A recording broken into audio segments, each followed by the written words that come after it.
ஆசிரியர்கள் அனைவருக்கும் வணக்கம். இந்த வீடியோவில் நம்ம என்ன பார்க்க போகிறோம் அப்படின்னா, வரப்போகிற டெட் எக்ஸாமுக்காக மாடல் கொஸ்டின்ஸ், தமிழில் மாடல் கொஸ்டின்ஸ் வந்து பார்க்க போகிறோம். எதுலேருந்து கொண்டு வந்திருக்கேன் அப்படின்னா, 2023 டெட் எக்ஸாம் வந்து நடந்துச்சு. அதுலேருந்து ஒரு 30 கேள்விகள் தான், சரியா? 30 கேள்விகள் வந்து பார்க்க போகிறோம். இதில் எத்தனை கேள்விகள் நீங்கள் படிச்சிருப்பீங்க இல்லையா? உங்களுக்கு எத்தனை கேள்விகள் தெரியுது அப்படிங்கிறத நீங்கள் வந்து எனக்கு சொல்லுங்கள், ஓகேவா? கமெண்டில் வந்து சொல்லுங்கள். சரி, நம்ம வந்து கிளாஸ்க்குள்ளே வந்து போகலாம். அதே மாதிரி கவனமாக வந்து கேளுங்க. எப்படிலாம் கேள்வி கேட்குறாங்க அப்படிங்கிறத நம்ம இதன் மூலமாக வந்து தெரிஞ்சிடலாம், சரியா? ரைட்டு. முதல் கேள்வி லட்டு. ரொம்ப சூப்பரான கேள்வி. என்ன கேள்வி அப்படின்னா, தமிழகத்தின் முதல் பெண் மருத்துவர் யார்? இது குட்டி குழந்தைய கேட்டால் கூட வந்து சொல்லும், சரியா? இதெல்லாம் தப்புட்டோம் அப்படின்னா நம்மளாம் வந்து ஆசிரியர்கள் தகுதியே வந்து கிடையாது. என்ன அப்படின்னா, முத்துலட்சுமி ரெட்டி. டாக்டர் முத்துலட்சுமி ரெட்டி தான் தமிழகத்தோட முதல் பெண் மருத்துவர் அப்படின்னு சொல்லலாம். அப்படியே டக்குன்னு அடிச்சுட்டு போயிடலாம், சரியா? ரெண்டாவது கேள்வி வந்து பாருங்கள். கு சு டு து பு ரு வல்லின உகரம் சொல்லின் இறுதியில் வரும்போது ஒலிக்கும் மாத்திரை அளவு என்ன அப்படின்னு சொல்லி கேட்டிருக்கான். கேள்வி நல்லா பாருங்கள். குசுடுது புரு, இது என்னது? வல்லின உகரம், சரியா? வல்லின உகரம். முதல்ல இதுக்குரிய மாத்திரை அளவு என்ன? நார்மலாக இருக்கிறப்ப மாத்திரை அளவு என்ன? இப்போ கு சு டு து புரு இது எல்லாமே வந்து பார்த்திங்க அப்படின்னா எதில் வருது அப்படின்னா குறிலில் வந்து வருது. குறிலுக்குரிய மாத்திரை அளவு என்ன? ஒரு மாத்திரை. எவ்வளவு? ஒரு மாத்திரை. அப்போ டக்குன்னு ஒரு மாத்திரைன்னு போட்டக்கூடாது, சரியா? போட்டிங்க அப்படின்னா அவுட்டு. என்ன அப்படின்னா, இது வல்லின உகரம் லாஸ்ட்டில் வர்றப்ப அதுக்கு பேர் என்ன சொல்லுவாங்கன்னா அப்படின்னா குற்றியல் உகரம் சொல்லுவாங்கப்பா. என்ன சொல்லுவாங்க? குற்றியல் உகரம். இப்போ குற்றியல் உகரம் வருது அப்படின்னா அது ஒரு மாத்திரையிலேருந்து என்ன ஆகும் அப்படின்னா அரை மாத்திரையாக குறைந்து ஒழிக்கும்.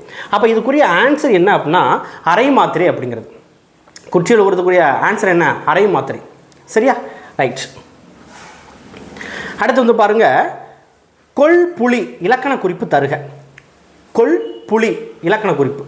ஆக்சுவலாக இதுக்குரிய இலக்கண குறிப்பு என்ன அப்படின்னா, இதில் கண்டிப்பாக வந்து பண்புத்தொகை இருக்காது அப்படிங்கிறத நம்ம வந்து கண்டுபிடிச்சிடலாம், சரியா? அதே மாதிரி லாஸ்ட் ஆப்ஷன் என்ன கொடுத்துருக்காங்க அப்படின்னு பார்த்தோம் அப்படின்னா முற்றச்சம் வராது அப்படிங்கிறத நம்ம ஈஸியாக வந்து ஃபைண்ட் அவுட் பண்ணிடலாம். அப்போ என்ன தான் வந்து வரும்? ஒன்று உருவகமாக இருக்கணும். ஏன்னா புலின்னு போட்டிருக்கு, அப்போ உருவகமாக வரலாமோ யோசிப்போம், உருவமாக வரலாமோ அப்படின்னு சொல்லிட்டு. ஆனால் இதுக்குரிய ஆன்சர் என்ன அப்படின்னா வினைத்தொகை அப்படிங்கிறது வரும், சரியா? வினைத்தொகை அப்படிங்கிறது எப்படி வினைத்தொகை வருது? வினைத்தொகைனா என்ன? காலம் கறந்த பெயரச்சம் வினைத்தொகை அப்படின்னு சொல்லுவாங்க.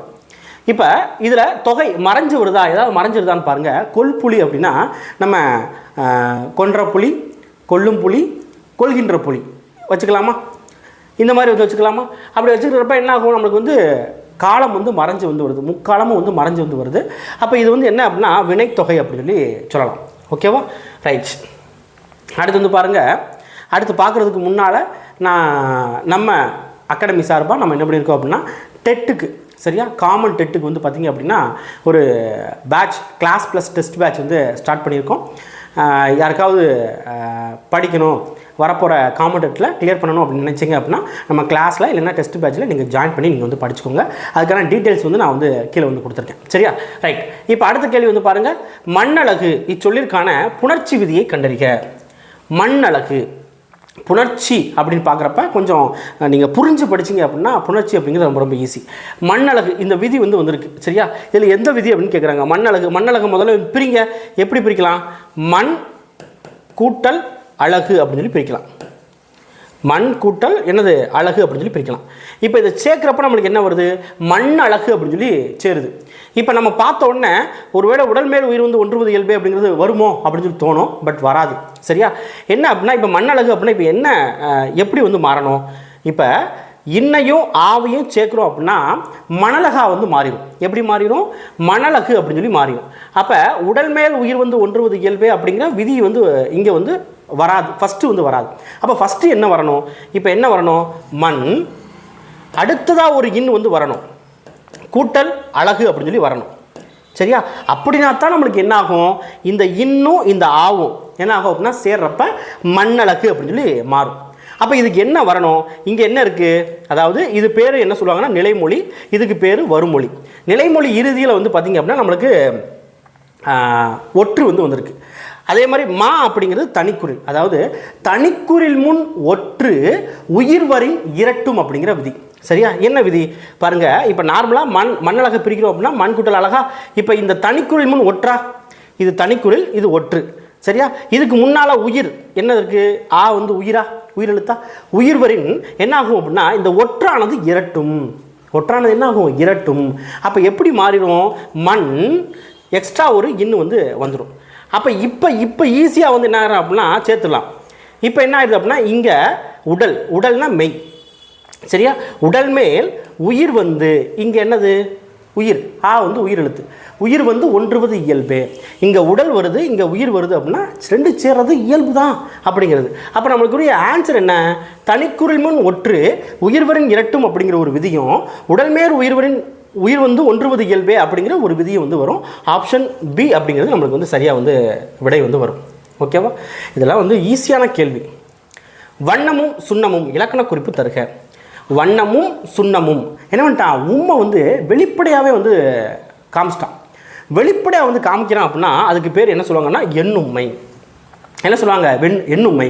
அதே மாதிரி இதுவே நம்மளுக்கு வந்து மறைஞ்சு வருது. இப்போ எக்ஸாம்பிளுக்கு தாய் தந்தை அப்படின்னு சொல்லி வருதுன்னு வச்சுக்கோங்களேன். நம்ம என்ன சொல்லுவோம்? இதை விரிச்சு எழுதுறப்ப தாயும் தந்தையும் அப்படின்னு சொல்லி சொல்லுவோம். தாயும் தந்தையும். அப்போ வந்து மறைஞ்சு வருது அப்படின்னா அதுக்கு பேர் உம்மை தொகை. மறைஞ்சு வந்தாலே அதுக்கு பேர் தொகை அப்படின்னு சொல்லி சொல்லுவாங்கப்பா. ஓகேவா? நான் எதுக்காக அப்படின்னா இப்போ இதையே சொல்லலாம், வண்ணம் சுண்ணம் அப்படி வந்துச்சு அப்படின்னா நம்ம என்ன சொல்லலாம் அப்படின்னு கேட்டால் உம்மை தொகை. இங்கே வந்து வெளிப்படையாக வந்துருச்சு. அப்போ வெளிப்படையாக வந்ததுனால இதுக்கு பேர் எண்ணும்மை அப்படிங்கிறது. ஓகேவா? ரைட். அதே மாதிரி இலக்கணம் அப்படிங்கிறது எப்பயுமே இனிக்கும்பா. இலக்கணம் மாதிரி வந்து நம்ம வந்து மார்க் வந்து எடுத்து கொடுக்கக்கூடியது எதுவுமே வந்து கிடையாது. ஒரு டைம் நீங்கள் படிச்சிட்டிங்க அப்படின்னா லைஃப் டைம் செட்டில்மெண்ட் அப்படிங்கிற மாதிரி தான். பொருந்தாத இணையை தேர்க. பாருங்கள், இதில் எது வடசொல் திசைச்சொல் வந்து கொடுத்துருக்காங்க. ஆக்சுவலாக இதில் எது பொருந்தாது அப்படின்னா சாவி அப்படிங்கிறது இங்கே வடசொல்னு கொடுத்துருக்காங்க. சாவி அப்படிங்கிறது இங்கே திசைச்சொல் வந்து வரும். சாவி அப்படிங்கிறது திசைச்சொல் வரும். அது என்ன சார் வடசொல் திசைச்சொல் அப்படிங்கிறது? இப்போ வடசொல் அப்படின்னா என்ன அர்த்தம் அப்படின்னா சமஸ்கிருத வார்த்தை வந்து இருக்கு இல்லையா? சமஸ்கிருத வார்த்தை நம்ம தமிழில் கலங்கிறதா என்ன சொல்லுவாங்க அப்படின்னா வடசொல் அப்படின்னு சொல்லுவாங்க. திசைச்சொல் அப்படின்னா சமஸ்கிருதத்தை தவிர வேறு ஒரு சில மொழிகள்லாம் வந்துருக்கு இல்லையா? அதுலேருந்து வர்ற வார்த்தைகள் தான் வந்து திசைச்சொல் அப்படின்னு சொல்லி சொல்லுவாங்க. ஓகேவா? அப்போ ஆப்ஷன் ஏ தான் இங்கே வந்து பொருந்தாதீனே, மற்ற எல்லாமே பொருந்தும். சன்னல் திசைச்சொல், வருடம் வடசொல், பண்டிகை திசைச்சொல் அப்படிங்கிறது. பாய்ச்சல் எனும் சிறுகதையின் ஆசிரியர் யார்? பாய்ச்சல் அப்படிங்கிறது யார் ஆசிரியர் அப்படின்னா கந்தசாமி வந்து ஆசிரியர். கந்தசாமி பாஞ்சிறாரு. ஓகேவா? சும்மா வந்து ஞாபகம் வச்சுருக்கா, நான் வந்து ஞாபகம் வச்சுருப்பேன். அடுத்ததாக தவறான இணையை தேர்ந்தெடுக்கவும் அப்படின்னு சொல்லி கேள்வி வந்து கேட்குறாங்க. இலக்கண குறிப்பு லட்டு. சரியா? வாரல் வேங்கோல் வினைமுற்று. வேங்கோல் வினைமுற்று என்ன? கா இய இயர் இது வந்துச்சு அப்படின்னா வேங்கோல் வினைமுற்று. ஐயோ, இங்கே வந்து வாரல் வந்துருக்கு. அதாவது வாழ்க வாழிய வாழியர் வாரல் இது வந்து வந்துச்சு அப்படின்னா வேங்கோல் வினைமுற்று தான். அப்போ முதல் கூற்று வந்து பார்த்திங்கன்னா சரி. ரெண்டாவது படித்தான் தெளிநிலை வினைமுற்று. படித்தான் அப்படிங்கிறது தெளிநிலை வினைமுற்று தான். என்ன அப்படின்னா ஒரு சில விஷயங்கள் வெளிப்படையாக வந்து தெரிஞ்சிடும். படித்தானா எதை படித்தான்? புத்தகத்தை படித்தான். படித்தான்னா படித்து முடிச்சிட்டான். காலம் வந்து வெளிப்படையாக வந்து வந்துருச்சு. கருவி புத்தகம் வந்து வந்துருச்சு. இந்த மாதிரி வந்துச்சு அப்படின்னா அதுக்கு பேர் தெளிநிலை வினைமுற்று தான். அப்போ இது வந்து சரிதான். ஓகேவா? அடுத்து வந்து பாருங்கள், நிற்கின்றான் குறிப்பு வினைமுற்று. ஆக்சுவலாக குறிப்பு வினைமுற்று பொறுத்த வரைக்கும் என்ன அப்படின்னா ஒரு 6 விஷயத்தில் வந்து வரும்பா. இந்த பொன்னன், கரியன், தென்னன், தென்னாட்டார் இதெல்லாம் வந்து குறிப்பு வினைமுற்றில் வந்து வரும். அப்போ நிற்கின்றான் அப்படிங்கிறது நம்மளுக்கு ஒரு வகையில் வினையை வந்து குறிக்கும்.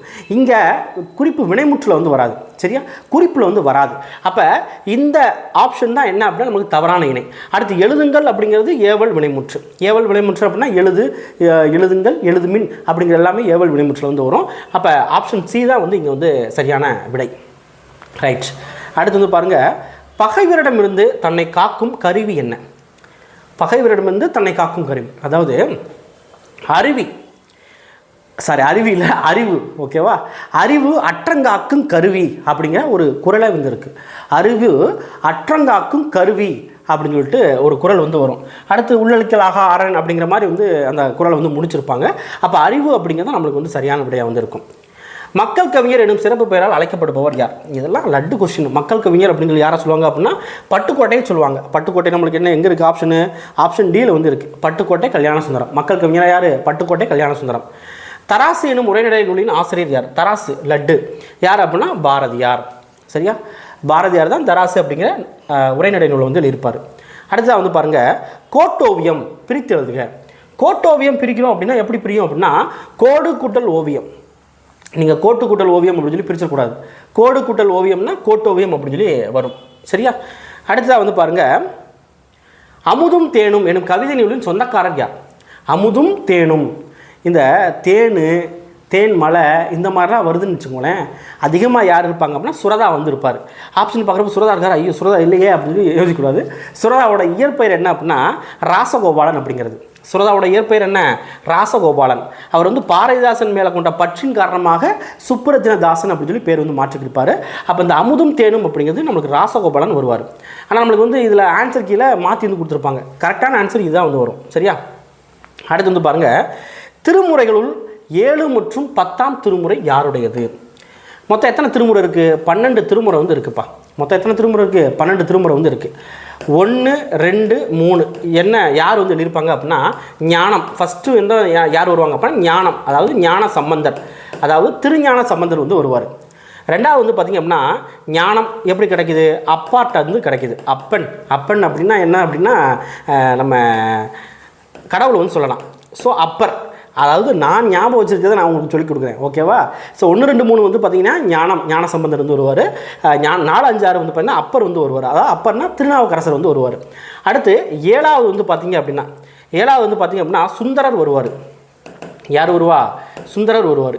8வது வந்து பார்த்திங்க அப்படின்னா மாணிக்க வாசகர் வருவார். ஏன்டா எல்லாத்தையும் சொல்கிறேன் அப்படின்னு சொல்லி கேட்காதீங்க, சும்மா தெரிஞ்சு வச்சுக்கோங்கப்பா. இதெல்லாம் 12 திருமுறையில் ஈஸியாக வந்து மைண்டில் வந்து வச்சுக்கலாம். 8ஆம் திருமுறை வந்து பார்த்திங்கன்னா மாணிக்க வாசகர். 9ஆம் திருமுறை பொறுத்த வரைக்கும் ஒரு 9 பேர் வந்து வருவாங்க. சரியா? 9ஆம் திருமுறை ஒரு 9 பேர் வந்து வருவாங்க. அடுத்து 10ஆம் திருமுறை பொறுத்த வரைக்கும் திருமூலர், அதாவது திருமந்திரம் எழுதுன திருமந்திரம் தான் வச்சுருப்பாங்க. ஸோ 10க்கு வந்து திருமூலர் வந்து வருவார். 11 வந்து பார்த்திங்க அப்படின்னா ஒரு 12 பேர் வந்து வருவாங்க. 11 எத்தனை பேர் வருவாங்க? ஒரு 12 பேர் வந்து வருவாங்க. அடுத்து 12வது வந்து பார்த்திங்க அப்படின்னா பெரிய புராணம் யார் எழுதுனா? சேக்கிலார் வந்து எழுதினார். ஸோ சேக்கிலார் வந்து எழுதியிருப்பார். அதாவது திருத்தொண்டர் புராணம் அப்படின்னு சொல்லி வச்சுருப்பாங்க. ஓகேவா? இதுதான் இந்த 12 திருமுறை. அப்போ நம்மளுக்கு என்ன கேட்குறாங்க? 7, 10 திருமுறை. 7 யார்? சுந்தரர் வந்து இருக்கார். சுந்தரர் ஃபஸ்ட்டு வந்து இந்த இருக்குது சுந்தரர். அடுத்து 10 யார்? திருமூலர் இருக்கார். அப்போ திருமூலர். அப்போ ஆப்ஷன் டி தான் வந்து நம்மளுக்கு வந்து சரியான விடை. சரியா? ஓகே. அடுத்ததாக வந்து பாருங்கள், பிரஸ்கோ என்ற இத்தாலிய சொல்லுக்கு என்ன பொருள்? பிரஸ்கோ அப்படிங்கிறது எதில் வரும்? ஓவியம் அப்படிங்கிற ஒரு லிஸ்ட்டில் வந்து வரும். பிரஸ்கோ ஓவியம், புதுமையான ஓவியத்துக்கு தான் என்ன சொல்லுவாங்க அப்படின்னு கேட்டால் பிரஸ்கோ அப்படின்னு சொல்லுவாங்க. புதுமை அப்படிங்கிறது தான் நம்மளுக்கு வந்து சரியான விடை. 7ஆம் வகுப்பு புத்தகத்திலே வந்து இருக்கும். அடுத்ததாக தன்மை நவிர்ச்சியணி என சுட்டப்படுவது என்ன? இதில் கேட்குற கேள்வி எல்லாமே ரொம்ப ஈஸியாக கேட்டிருப்பாங்கப்பா. தன்மை நவிர்ச்சியணி அப்படின்னு சொல்லிட்டு எதை சொல்லுவாங்க அப்படின்னா இயல்பு நவிர்ச்சியணி தான் சொல்லுவாங்க. இயல்பு நவிர்ச்சியனுக்கு பேர் தான் தன்மை நவிர்ச்சியணி அப்படிங்கிறது. அடுத்ததாக வந்து பாருங்கள், பொறுத்துக. இது எதில் கேட்டிருக்காங்க அப்படின்னா புணர்ச்சியை வந்து கேட்குறாங்க. பெரியன், மூதூர், பைந்தமிழ், நெட்டிலை. அடுத்து இதுக்குரிய விதி வந்து கொடுத்துருக்காங்க. இப்போ பெரியனை நம்ம வந்து பிரிக்கிறோம் அப்படின்னா எப்படி பிரியும்? பெருமை கூட்டல் அன் அப்படின்னு சொல்லி பிரியும். பெருமை கூட்டல் அன் அப்படின்னு சொல்லி பிரியும். சரியா? அடுத்து மூதுரை பிரிக்கிறோம் அப்படின்னா எப்படி பிரியும்? முதுமை கூட்டல் ஊர் அப்படின்னு சொல்லி பிரியும். முதுமை கூட்டல் ஊர். அடுத்து பைந்தமிழ் எப்படி பிரியும்? பசுமை கூட்டல் தமிழ். பசுமை கூட்டல் தமிழ். அடுத்து நெட்டிலை எப்படி பிரியும்? நெடுமை கூட்டல் இலை. இது எல்லாமே வந்து பார்த்திங்கன்னா எதில் வரும்? நான் பண்பு பெயர் புணர்ச்சியில் வந்து வரும்பா. எதில் வரும்? பண்பு பெயர் புணர்ச்சியில் வரும். சரியா? ரொம்ப ஈஸியாக வந்து பயன்படுத்த பண்ணிடலாம். பண்பு பெயர் புணர்ச்சி ஒரு டைம் நல்லா படிச்சிங்க அப்படின்னா இது ஈஸி தான். ஃபஸ்ட்டு பெரியன், பெருமை. எப்பயுமே பண்பு பெயர் புணர்ச்சியில் மை விகுதி ஓடிடும். மை விகுதியை நம்ம என்ன பண்ணிடலாம்? அடிச்சிடலாம். மை விகுதி ஓடிடுச்சு அப்படின்னா பாருங்கள், இப்போ பெரு கூட்டல் அன் அப்படின்னு சொல்லி மாறுது. எப்படி மாறுது? பெரு கூட்டல் அன் அப்படின்னு சொல்லி மாறுது. நம்மளுக்கு என்ன வரணும்? பெரியன் அப்படின்னு சொல்லி வரணும். அப்போ இங்கே இடத்துல என்ன வரணும்? ரீ வந்து வரணும். என்ன வரணும்? ரீ வந்து வரணும். அப்போ இங்கே இந்த விதியில் ஏதாவது இருக்கான்னு பாருங்கள். இதில் என்ன இருக்குது? இடை உகரம் ஈயாதல் அப்படிங்கிற ஒரு விதி வந்து இருக்கா? இடை உகரம் ஈயாதல், அதாவது இடை உகரம் அப்படின்னா இங்கே இருக்குது. இது வந்து உகரம். சரியா? இடை உகரம் ஈயா வந்து மாறிடுச்சு அப்படின்னா உகரம் இகரமாக வந்து மாறிடுச்சுன்னா எப்படி மாறும்? பெரி கூட்டல் அன் அப்படின்னு சொல்லி மாறிடுமா? பெரி கூட்டல் அன் அப்படின்னு சொல்லி மாறும். இப்போ என்ன ஆயிடுது? பெரி கூட்டலான்னு சேர்க்க முடியாது. அப்போ என்ன ஆகும் அப்படின்னா பெரி நிலைமொழியில் வந்து பெரின்னு இருக்குது. இப்போ பெரிய வந்து நம்ம இந்த ரீயை வந்து பிரிக்கிறோம் அப்படின்னா இரு கூட்டல் ஈ அப்படின்னு சொல்லி பிரியும். அதே மாதிரி இங்கே உயிரெழுத்து ஆ வந்து இருக்குது. இந்த மாதிரி உயிரெழுத்தில் வந்து வருது அப்படின்னா ஒரு விதி வந்து இருக்குது. அதாவது இ ஈ ஐ வழி எவ்வும் ஏனை உயிர் வழி வவ்வும் அப்படின்னு சொல்லி வரும். சரியா? இ ஈ ஐ வழி எவ்வும், அதாவது இந்த நிலைமொழி ஈற்றில் இ ஈ ஐ வந்துச்சு அப்படின்னா எவ்வும் அப்படின்னா ஈ வந்து சேர்க்கணும். சரியா? ஈ வந்து நம்ம வந்து சேர்க்கணும். அப்போ என்ன ஆயிடுது? பெரி கூட்டல் ஈ கூட்டல் அன் அப்படின்னு சொல்லி மாறும். இப்போ என்ன ஆயிடுது? நார்மலாக ஈ வந்ததுனால உடல் மேல் உயிர் வந்து ஒன்றுவது இயல்பு அப்படிங்கிற விதிப்பதி என்ன ஆயிடும் அப்படின்னா பெரியன் அப்படின்னு சொல்லி மாறிடும். அப்போ ஃபஸ்ட்டு இதுக்கு என்ன வருது, இடையுகரம் ஈயாதல் அப்படிங்கிற இந்த விதி வந்து வரும். சரியா, எல்லா விதியும் கொடுக்காம முக்கியமான விதியை மட்டும் நம்மளுக்கு வந்து கொடுத்துட்ருக்கான். அடுத்தது வந்து பாருங்கள், மூதூர், முதுமை கூட்டல் ஊர் அப்படின்னு நம்ம ஏற்கனவே பிரிச்சிட்டோம். ஸோ மையை வந்து நம்ம வந்து என்ன பண்ணிட்டோம் அப்படின்னு கேட்டால் உடச்சிட்டோம். அடுத்து என்ன இருக்குது, முது கூட்டல் ஊர்னு இருக்குது. நம்மளுக்கு என்ன வரணும், மூதூர் அப்படின்னு சொல்லி வரணும். அப்போ என்ன ஆகுது, அந்த மூவா வந்து மாறுது. மூவா மாறுது அப்படின்னா ஆதி நீடல். ஆதினா என்ன, தொடக்கம். ஆதினா என்ன, தொடக்கம். நீடல் அப்படின்னா நீண்டு ஒழிக்கிறது. சரியா, நெடில வந்து மாறுது. அப்போ என்ன ஆயிடுது, ஃபஸ்ட்டுதுக்கு நம்ம என்ன ஆகிறோம் அப்படின்னு கேட்டால் ரெண்டாவது, ஃபஸ்ட்டுதுக்கு ரெண்டாவது, மூணாவதுக்கு வந்து பார்த்திங்க அப்படின்னா நாலாவது. சரியா, மூணாவதுக்கு நாலாவது. ஓகே, அடுத்து பைந்தமிழை பிரிக்கிறோம் அப்படின்னா பசுமை கூட்டல் தமிழ், மை வந்து ஓடிடுது, பசு கூட்டல் தமிழ் அப்படின்னு சொல்லி மாறுது. இப்போ நம்மளுக்கு என்ன வரணும் அப்படின்னு கேட்டால் இதில் ஒரு சில விதியெலாம் வரும், இணையமும் விதி அப்படின்லாம் வரும். இப்போ நம்மளுக்கு வந்து தேவையில்லை. இப்போ சு வந்து ஓடிடும். இப்போ என்ன ஆயிடும் அப்படின்னு கேட்டால் இந்த பையா வந்து மாறணும். என்னது, பையா வந்து மாறணும். அங்கே இது எங்கே யூஸ் ஆகும் அப்படின்னு கேட்டால் அடி அகரம் ஐயாதல். அப்படிங்கிறது ஆளை வந்து முடியுதா. அப்போ அடி அகரம் ஐயாதல் அப்படின்னா பையா வந்து மாறிடும். அப்போ என்ன ஆயிடுது, நம்மளுக்கு மூணாவதுக்கு ஒன்றாவது வந்து வந்துடுது. சரியா, அடுத்து வந்து பாருங்கள், நெட்டிலை, நெடுமை கூட்டல் இலை, மை வந்து ஓடிடுது. அடுத்து நெடு அப்படின்னு சொல்லி இருக்கும், வந்து நம்ம வந்து ஓட்டிடலாம். சரியா, அப்போ என்ன இருக்கும் அப்படின்னா நெட் கூட்டல் இலைன்னு சொல்லி இருக்கும். அப்போ இங்கே வந்து எந்த விதி வந்து வரும் அப்படின்னா தன்னொற்று இரட்டல் அப்படிங்கிற ஒரு விதி வந்து வரும். தன்னொற்று இரட்டல் அப்படின்னா இட்டு வந்து எக்ஸ்ட்ரா ஒரு இட்டு வந்து வந்துடும். எக்ஸ்ட்ரா ஒரு இட்டு வந்து வச்சு அப்படின்னா நம்ம உடல் மேல் உயிர் வந்து ஒன்று இயல்பு அப்படிங்கிற விதிப்படி நெட்டிலை அப்படின்னு சொல்லி போட்டுடலாம். அப்போ என்ன ஆன்சர் வந்து வரும் அப்படின்னு கேட்டால் ஃபஸ்ட்டு இதுக்கு நம்மளுக்கு செகண்ட் வந்து வருது. அடுத்து மூதூருக்கு 4 வந்து வருது. ஓகே, பைந்தமிழுக்கு ஓகே, ஆப்ஷன் பி அப்படிங்கிறது ஆன்சராக வந்து வரும். இந்த புணர்ச்சி விதி மட்டும்தான் கொஞ்சம் பெருசாக வந்து இருக்கும். ஆனால் நீங்கள் வந்து புணர்ச்சி விதி நீங்கள் நல்லா படிச்சிங்க அப்படின்னா இது வந்து எளிமையாக தான் வந்து இருக்கும். அடுத்த கேள்வி வந்து பாருங்கள், கற்றோருக்கு சென்ற இடமெல்லாம் சிறப்பு இவ்வரி எந்த நூலில் இடம்பெற்றுள்ளது. லட்டு லட்டு லட்டு. ஓகேவா, சூப்பரான ஒரு கொஸ்டின். என்ன அப்படின்னா மன்னனும் மாசர கற்றோனும் சீர்தூக்கின் மன்னனின் கற்றோன் சிறப்புடையன். மன்னனுக்கு தன் தேசம் அல்லாமல் சிறப்பில்லை, கற்றோருக்கு சென்ற இடமெல்லாம் சிறப்பு. அருமையான பாடல் நம்ம அவை பாட்டில் இருக்காங்க. சரியா, மூதுரையில் வந்து வரும். எப்பயுமே மறக்கவே கூடாது, இந்த மாதிரி பாடலாம் மறக்கவே கூடாது. மன்னனையும் நல்லா படித்தவனையும் கம்பேர் பண்ணுறாங்க.